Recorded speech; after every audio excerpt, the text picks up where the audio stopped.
走在大路上，意气风发斗志昂扬。 If there's one thing that's in overdrive right now, it's Beijing's propaganda machine. Chinese internet users have harnessed the power of AI to unleash a wave of online trolling of President Trump and his administration. Complete with dystopian American factories that poke fun at the brave new future of manufacturing in the US. But for all the silliness, the repercussions of what's playing out couldn't be more serious. The ball is in China's court. China needs to make a deal with us. We don't have to make a deal with them.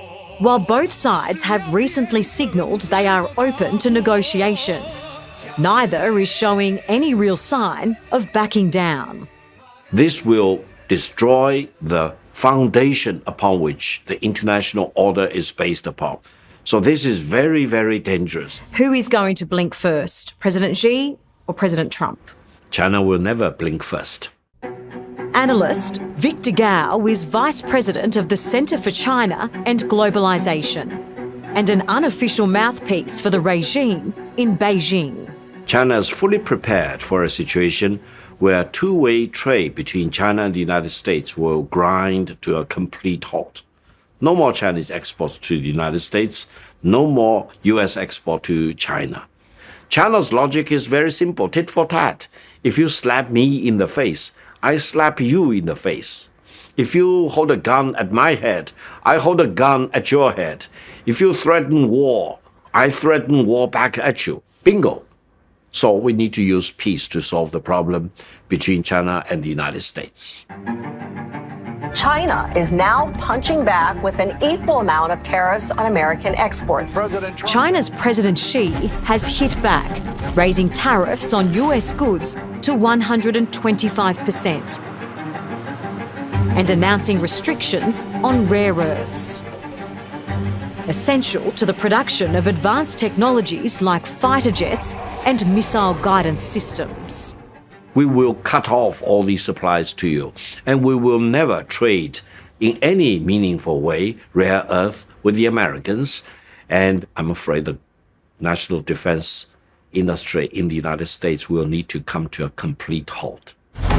The early signs for both economies are troubling. Chinese manufacturing has dropped to its lowest level since 2023, while the US economy shrank 0.3% in the first 3 months of this year.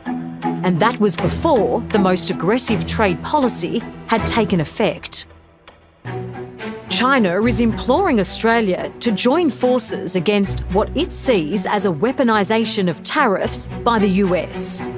It's gross hypocrisy, of course, from a country that for years imposed its own crippling trade restrictions on Australian goods, including wine, lobster and coal.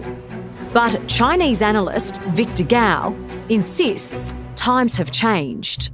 China slapped tariffs on Australian goods when China-Australian relations were very strained, because China believed the Australian government at that time blindly followed the dictates from Washington. You are a strong ally of the United States, everyone knows about that, but don't let that alliance take away your own brain power or independence. And I would say the market demand in China for many things made in Australia will be huge. But if Australia does the wrong thing, for example, blindly follow the American leadership and try to pick a fight with China at no provocation at all, then China need to retaliate. China need to slap tariffs on Australian-made goods.